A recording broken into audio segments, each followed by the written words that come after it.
An elderly mother is enslaved by her daughter, but divine justice had a surprise in store for her. The sun was just beginning to tint the house walls orange when Doña Rosa got out of bed with a tired sigh. Her legs, increasingly weak, took a while to respond, but she couldn't afford to stay still for too long. There was much to do. With trembling hands, she put on her apron and headed to the kitchen. She filled the kettle with water and set it on the stove while taking the bread out of the cupboard. Her movements were mechanical, used to the routine imposed for years. The same. Every day, while the water boiled, she glanced at the clock on the wall. 6 o'clock sharp. Soon, Vanessa would come down, and the first thing she'd do was complain. There was always something not right. The sound of footsteps on the stairs confirmed her suspicion. The young woman appeared in the kitchen doorway in her silk robe, phone in hand. Rosa lowered her head and hurried to serve her coffee. She didn't need her to speak to know what was expected. Without even looking at her, Vanessa sat at the table and slid her finger across the phone screen.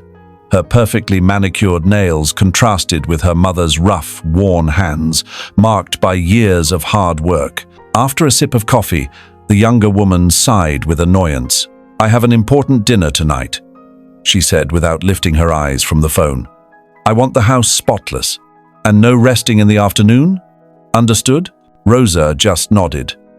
She knew her answer didn't matter. Her whole life had become that. Cleaning, cooking, obeying. Breakfast ended without another word. When Vanessa got up, she left the cup on the table without bothering to take it to the sink. It was part of her silent authority. As her daughter went back upstairs, Doña Rosa stared at the dirty cup. Not because it was hard to wash, but because that gesture reminded her of what her life had become. In the house where she had lovingly raised her children, she was now little more than a servant. She forced herself to move. She had to sweep the floor before Vanessa came down again. By mid-morning, while she scrubbed the living room floor, the sound of the landline phone broke the silence. Rosa's heart skipped a beat. Maybe it was Julián. She tried to get up quickly, but before she could reach it, the ringing stopped. From the kitchen, Vanessa put away her cell phone with an annoyed look. It was her brother. Again, she took a deep breath and forced herself to soften her voice before dialing his number. When he answered, her tone sounded casual. "I want to talk to Mom. Is she awake?" Vanessa looked down the hallway. She could hear her mother's footsteps as she kept cleaning. "No, she's still asleep. I was just about to bring her some tea in bed." There was a brief pause. "Okay, I'll call her later." Yeah, I'll tell her," she replied flatly before hanging up. Julián set the phone down on his desk in Buenos Aires with a strange feeling in his chest. There was something about the way Vanessa always answered his calls that unsettled him. Lately, his mother was always resting or busy. He tried to convince himself he was just imagining things. But part of him was starting to suspect. Meanwhile, Rosa kept cleaning. The floor had to be spotless when her daughter returned. The cold tiles punished her knees as she scrubbed with the brush. Her back protested when she tried to stand up. The constant effort was taking its toll. She leaned on the table to catch her breath. Her body no longer had the same strength, but her daughter accepted no excuses. There were still the bathrooms to clean, clothes to iron, and dinner to be ready before Vanessa came back. Rest was not an option. Several kilometers away, Ramon folded the newspaper with a thoughtful gesture. He had been restless the past few days. He hadn't spoken to his sister in months, and something told him he shouldn't keep waiting. He remembered well how Rosa had been in her youth. Strong, energetic, always ready to face any adversity. But in the last few times he'd spoken to her, her voice sounded weaker, far too weak. He grabbed his coat from the rack and left his house with a determined step. He wasn't going to wait any longer. The bus moved through the streets of Córdoba as Ramon stared out the window, lost in thought. He had no proof, but he felt it in his chest. Something wasn't right. His sister might not say it, but he would find out for himself. Ramon stepped off the bus with firm strides, feeling the warm afternoon air hit his face. It had been months since he last visited his sister, and although she always assured him everything was fine, something inside him said otherwise.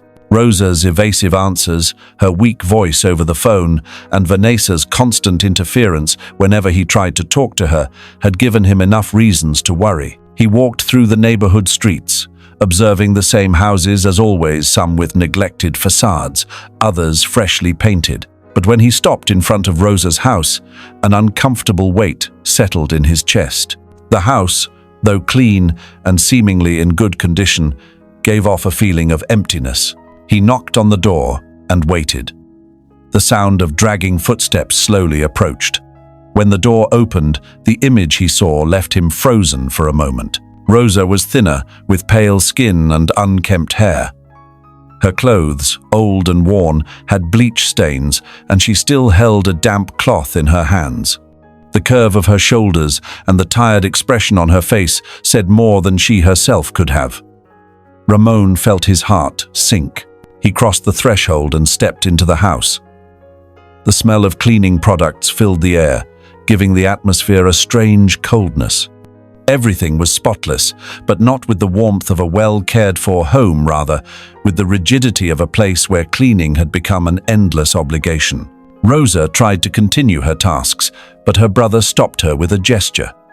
He sat on the living room couch, observing his surroundings. There was something unsettling in the way the furniture was arranged with millimetric precision, in the absence of personal objects that would make it feel like someone lived there comfortably.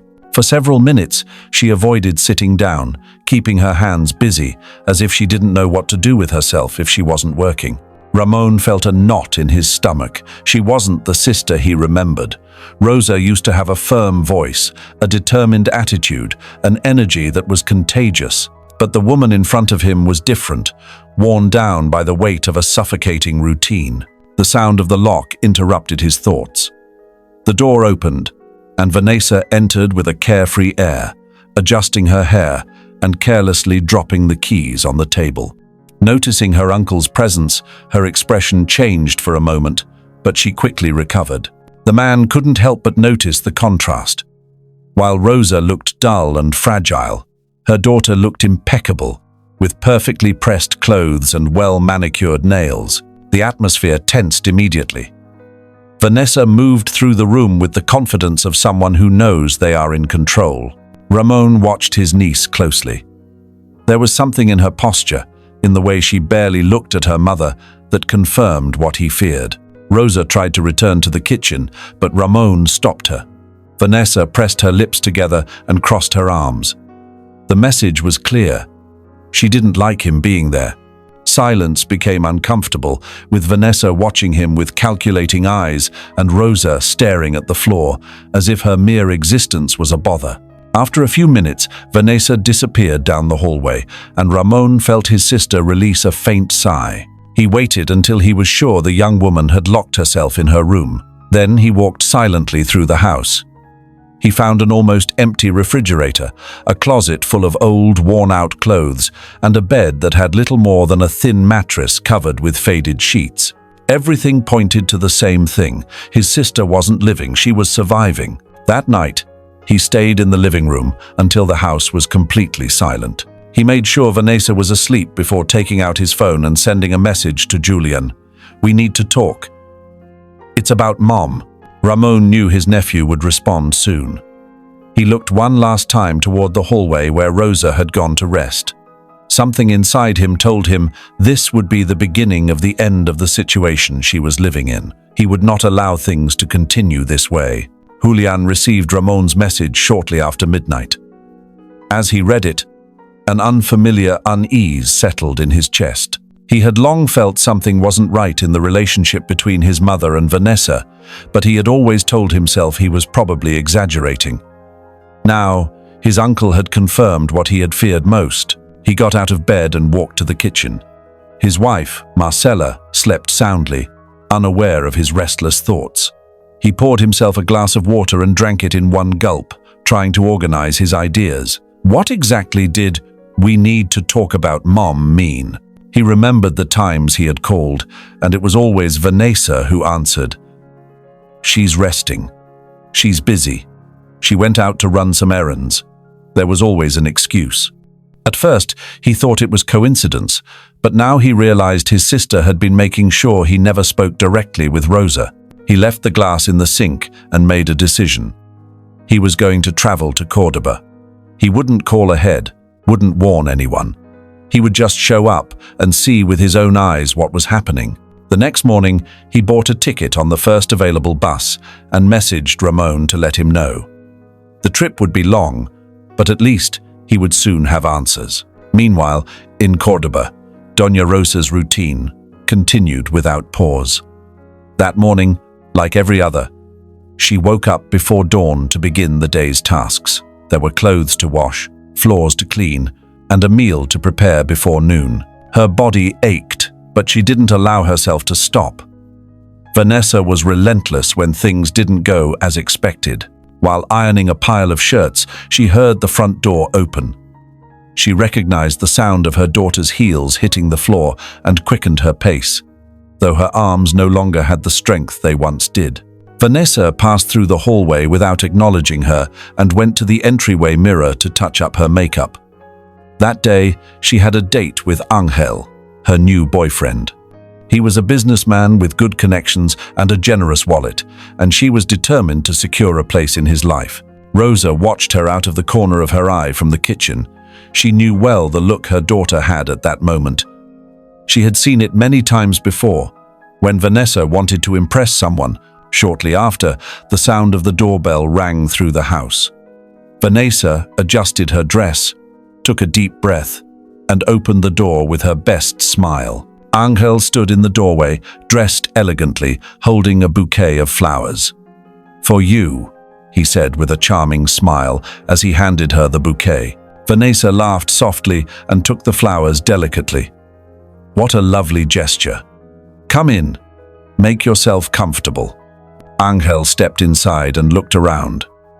The house was spotless, with a meticulous order that impressed him. "It's clear you're very organized," he commented. She nodded with satisfaction and led him to the living room. As they talked, Rosa continued with her chores in silence. She was used to being invisible when Vanessa had visitors. She knew her daughter didn't want her interfering in her social life. Angel noticed her immediately. "You didn't introduce me to your mum," he said, looking at Rosa with curiosity. Vanessa felt a shiver of discomfort. She smiled nervously and rushed to respond before her mother could say anything. "Oh no, she's not my mom," she said with a forced laugh. "She's the lady who helps me around the house." Rosa felt the air in the room grow heavier. "The lady who helps me." It wasn't the first time Vanessa had introduced her that way, but hearing those words from her own daughter was still a stab to the heart. Angel nodded, suspecting nothing, and continued the conversation with Vanessa. Rosa pressed her lips together and turned toward the kitchen, making sure to keep busy so her face wouldn't reveal her sadness. Throughout lunch, Rosa served the food, cleared the plates, and cleaned the table without either her daughter or her guest speaking to her again. Only when Angel left did Vanessa look at her with coldness. "I hope you didn't do anything weird," she muttered while fixing her hair.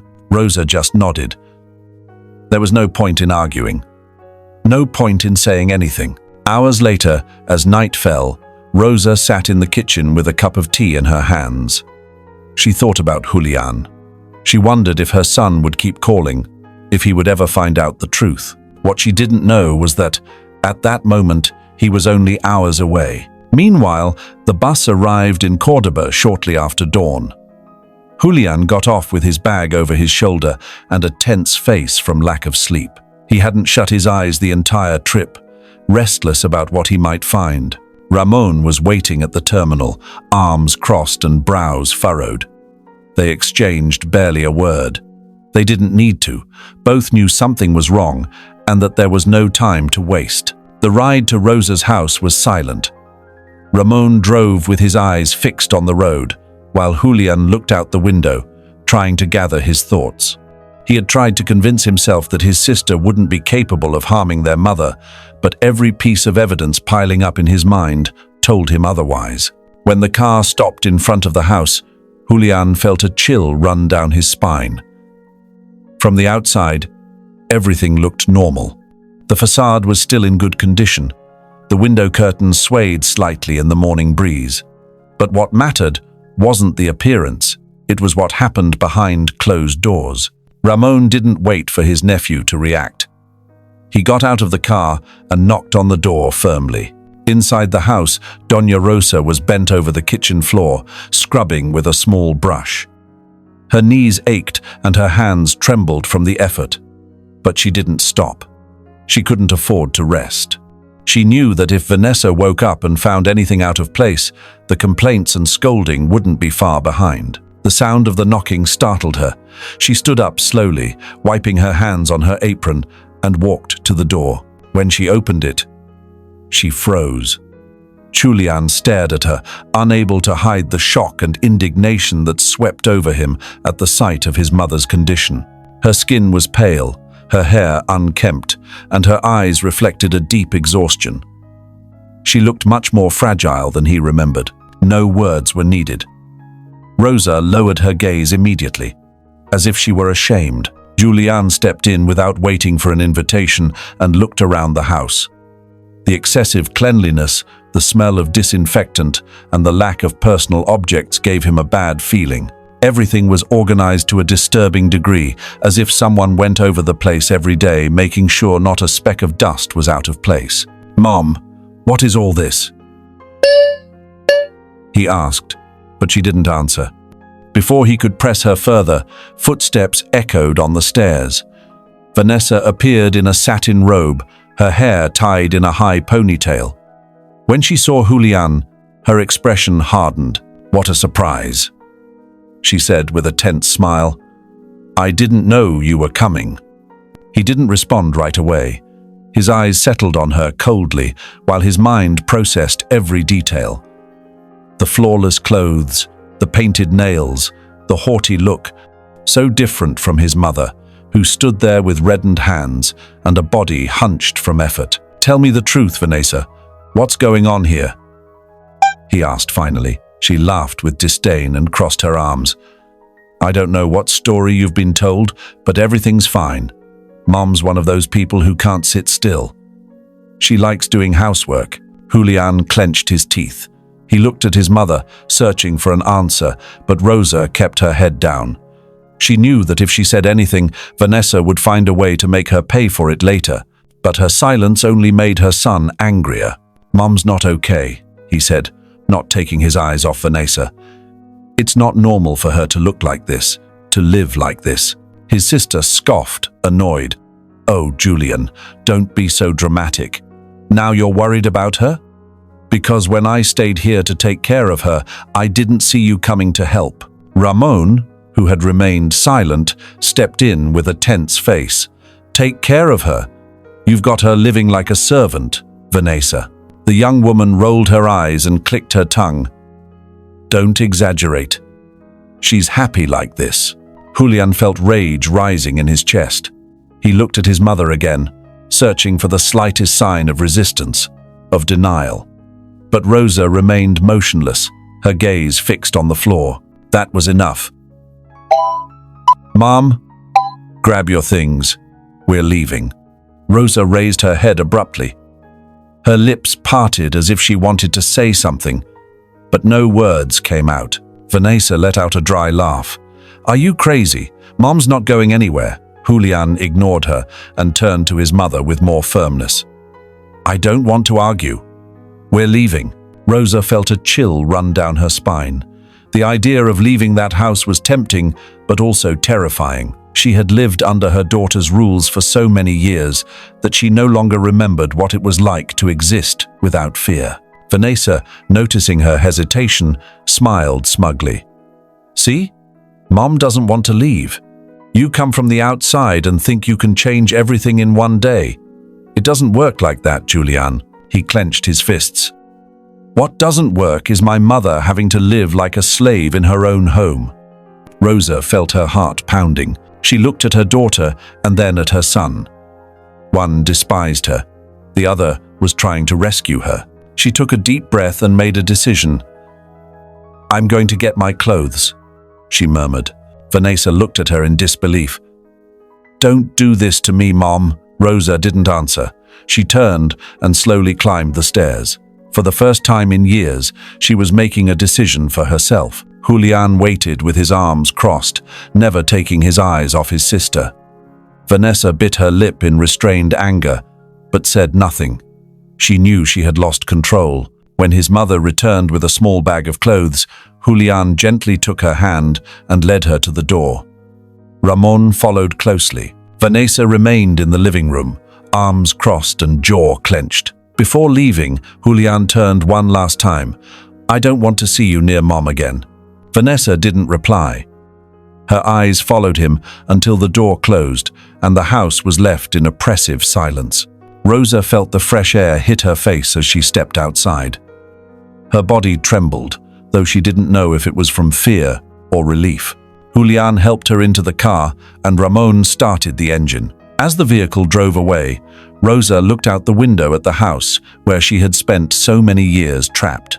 For the first time in a long time, she felt she could breathe. The trip back to Buenos Aires was long and quiet.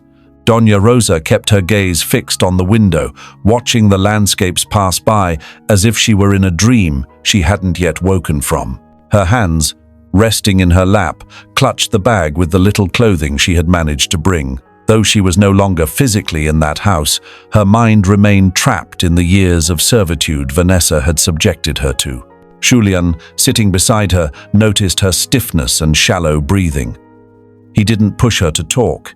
He knew the change would be difficult. Getting her out of the house had only been the first step. Now he had to show her that life didn't have to be a sentence. When they arrived in the city, Rosa was overwhelmed by the noise. Cars, lights, horns, and tall buildings. Everything was a stark contrast to the monotony she had been living in. She hugged herself, unsure of what lay ahead. Marcela greeted them at the door with a warm smile. She had prepared a simple but comforting dinner. The smell of homemade food filled the home, something Doña Rosa hadn't felt in a long time. "Your room is ready," Marcela said, guiding her down the hallway. It was a small but cozy space. The bed had clean sheets, the nightstand held a vase of daisies, and a window allowed in natural light. Everything was designed to make her feel at home, but Rosa didn't know how to react. No one had ever done anything for her without asking for something in return. She sat on the edge of the bed and looked around the room. Silence enveloped her.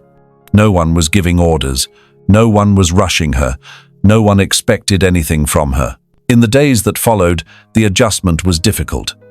She woke up at dawn out of habit and looked for something to do.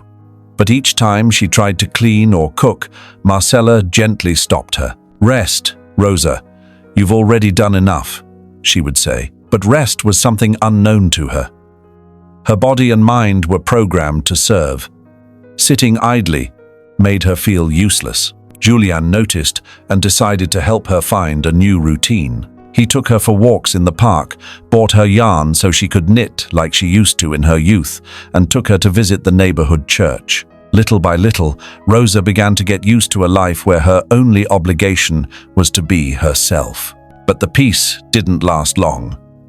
Vanessa, furious about losing control over her mother, began calling insistently. At first, Julian ignored the calls, but when the messages became more aggressive, he decided to answer. His sister didn't take long to complain. "You abandoned me with everything, Julian. Mom was my responsibility, and now you've left me with debts and expenses I can't cover alone." But he didn't fall into her trap. "Mom wasn't your responsibility, Vanessa. She was your victim," he replied coldly. Vanessa changed tactics. She acted moved, pretending to be remorseful. She said there had been a misunderstanding, that she only wanted the best for their mother, and that now, without her in the house, she was completely alone and financially unsupported. Julian wasn't fooled. He knew the only thing his sister cared about was the money she received while Rosa was with her.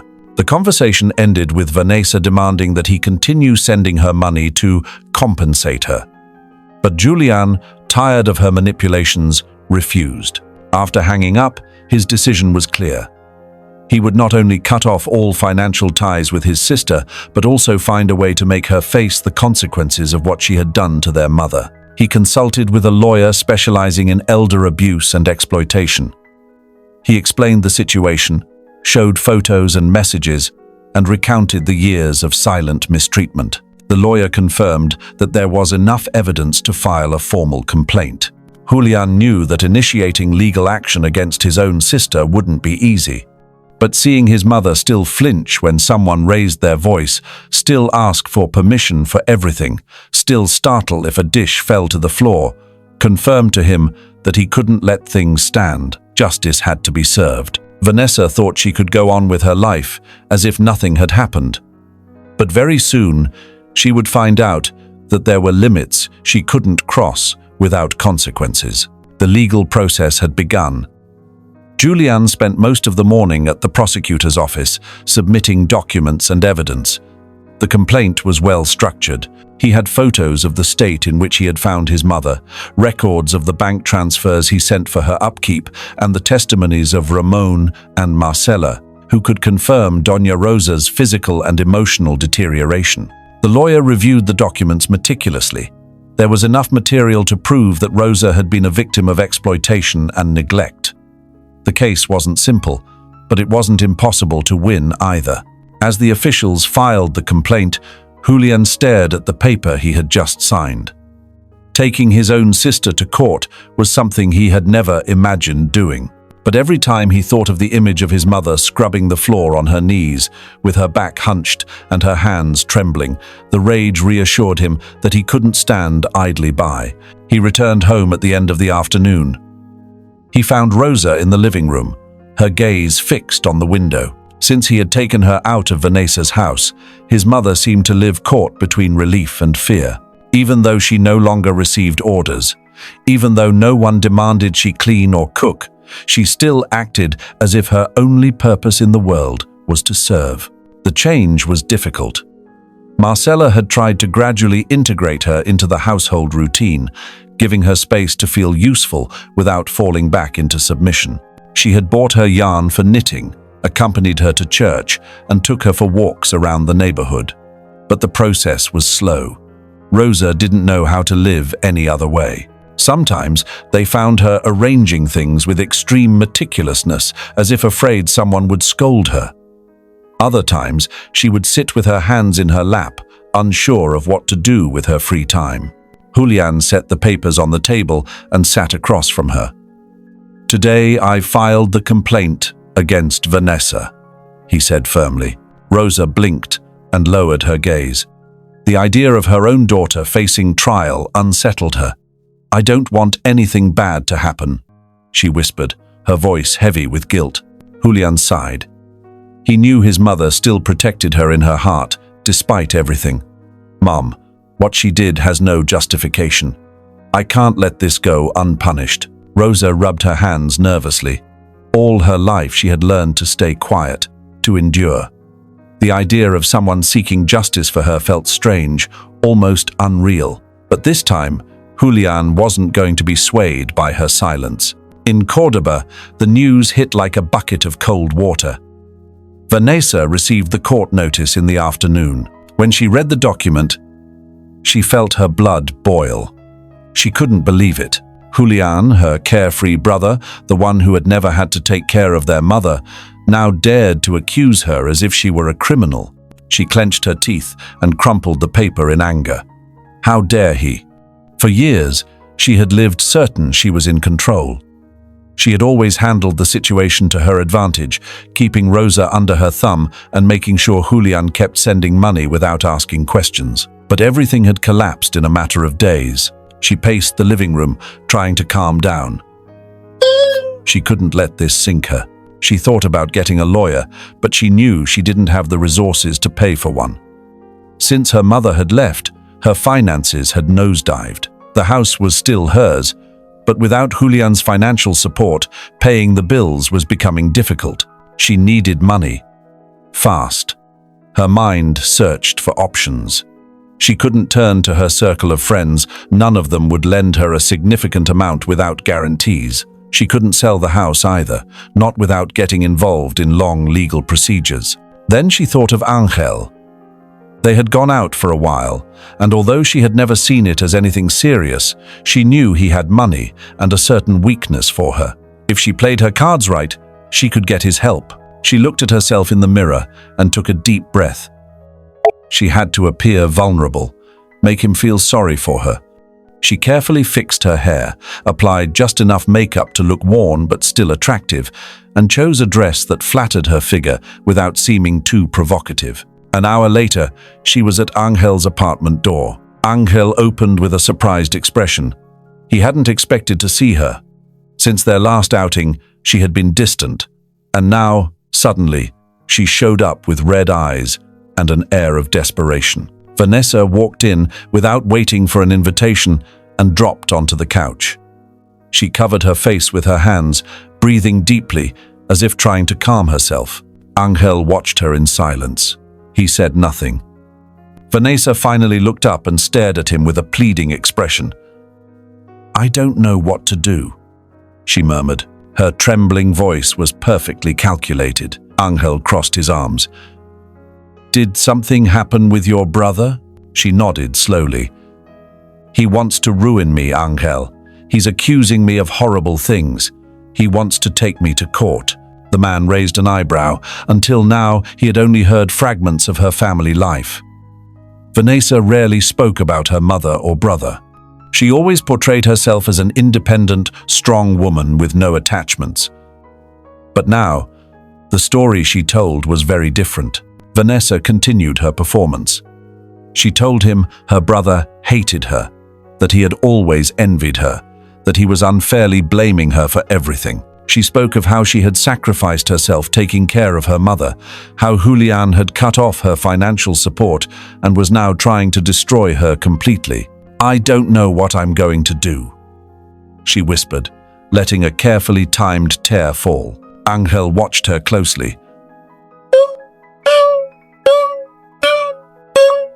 He had always thought of Vanessa as a strong woman, with an organized life and no financial worries. But now, suddenly, she portrayed herself as a helpless victim in need of help. Vanessa took advantage of the silence to deliver the final blow. "I need a loan," she said, choosing her words carefully. "Just until this is resolved." Angel didn't respond immediately. He kept staring at her, analyzing every gesture. And for the first time, he began to suspect that Vanessa wasn't who she claimed to be. The courtroom was full. A murmur spread among those present as documents, evidence, and witnesses were organized for testimony. Judge Elena Vargas, a woman with a firm bearing and an impenetrable expression, reviewed the case files before opening the session. The accusation of elder abuse and exploitation was a serious matter, and the evidence seemed to point in only one direction. Julian sat beside his lawyer, his gaze fixed on the bench.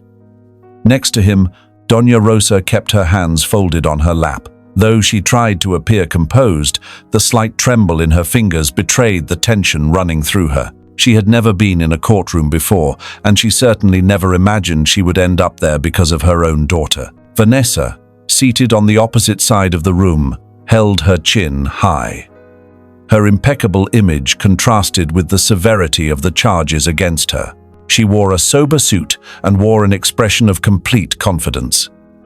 She had learned to manipulate people and believed she could come out unscathed. She trusted that her lies would be enough to discredit her mother and brother. The judge opened the hearing with a firm voice.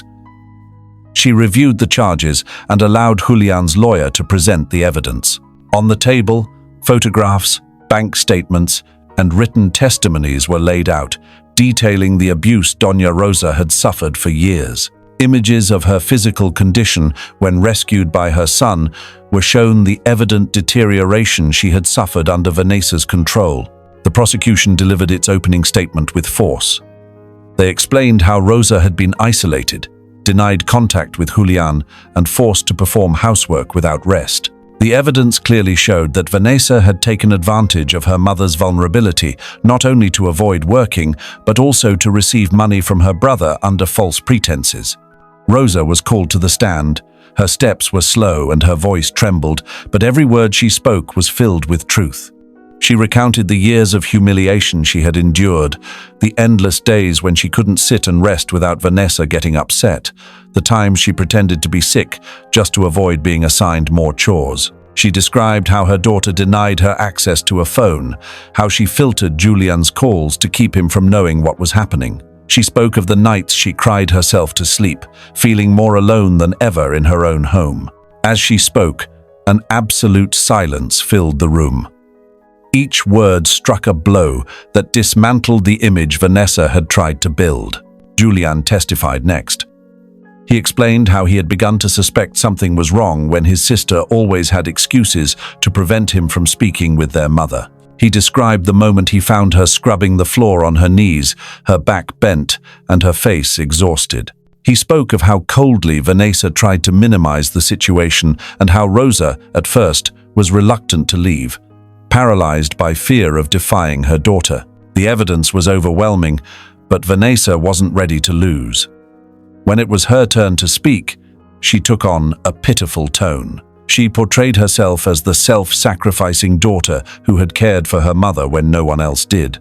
She claimed Rosa had always been a stubborn woman who didn't like receiving help, and that the situation had been misinterpreted. She tried to blame Julian, saying he had never been around and only showed up when it suited him. She said Ramon hated her and had manipulated everything to make her look guilty. Her speech was full of exaggerations and half-truths, but her confident attitude couldn't erase the facts already laid out by the prosecution. Elena Vargas, experienced in abuse cases, watched Vanessa closely as she spoke.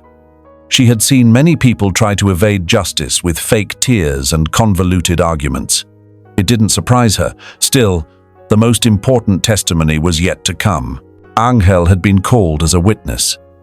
His relationship with Vanessa had led him to learn aspects of her life unknown to others. At first, he had believed the image she projected, an independent, confident woman with a perfectly organized life. But when she asked him for money under the pretense that her brother had left her penniless, something inside him lit up. He doubted. He investigated on his own. He learned more about the complaint, and when he found out the truth, he felt a mix of shame and disappointment for having trusted someone like her. When he took the stand, his testimony was devastating to Vanessa's defense. He confirmed that she had tried to manipulate him to get money, that she had told him a distorted version of the story, and that when he confronted her with the truth, she reacted with indifference, more concerned about her image than the harm she had caused. The trial proceeded with no room for doubt. The evidence, the testimonies, and the inconsistencies in Vanessa's story left her with no way out. Elena Vargas took her time to deliberate. When she returned to the courtroom, her expression was firm and unwavering. She addressed those present and read the verdict clearly and without hesitation. Vanessa was found guilty of elder abuse and exploitation. The sentence was 5 years in prison, along with a financial penalty to be paid to her mother as compensation for the suffering caused. A murmur spread through the courtroom. Doña Rosa felt an indescribable relief, though her heart still bore the sadness of seeing her daughter in that situation. Julian gently took her hand, assuring her that, though justice had been harsh, it was what needed to happen. Vanessa, meanwhile, remained motionless, as if she couldn't believe what she had just heard. Her world, built on lies and manipulation, had collapsed in a single day.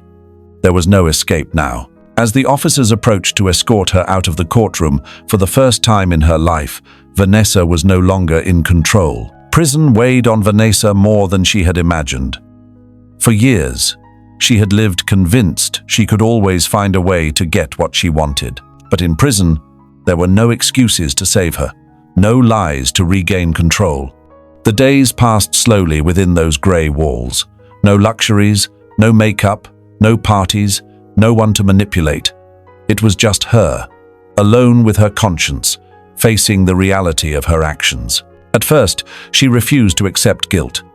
She insisted it was all a mistake, that justice had been too harsh. But as the weeks went by, the weight of solitude and silence forced her to reflect. For the first time, she found herself with no one left to deceive. One afternoon, while sitting in her cell, she received unexpected news. Her mother had agreed to visit her. She didn't know what to expect. She thought Rosa would come to reproach her, to look at her with contempt. But when she saw her enter the visiting room with the same serene gaze she had always had, something inside her broke. For a long while, they sat in silence. Finally, Vanessa lowered her head and, with a trembling voice, said the words she never thought she'd say. She asked for forgiveness. Not with the arrogance she once carried, not as a strategy to gain something. She did it with tears in her eyes, with the certainty that there was no way to undo the damage she had caused. Doña Rosa listened without interrupting. In her heart, the pain remained, but so did the motherly love that had never disappeared. She knew her daughter had done unforgivable things, but she didn't want to carry resentment. Finally, she gently took her hand and said she forgave her, not because her actions were justifiable, but because forgiveness was the only thing that could set them both free. Vanessa cried in silence. She hadn't expected that gesture, and perhaps, in that moment, she understood what her mother's kindness truly meant. But even if Rosa forgave her, her decision was made. She would no longer be tied to her past. When she left the prison, she felt a peace she hadn't known in years. For the first time, she wasn't afraid of what was to come. Months passed, and life in Buenos Aires went on. Doña Rosa found her place in Julian and Marcela's home. Slowly, she learned to enjoy life without the weight of constant obligation.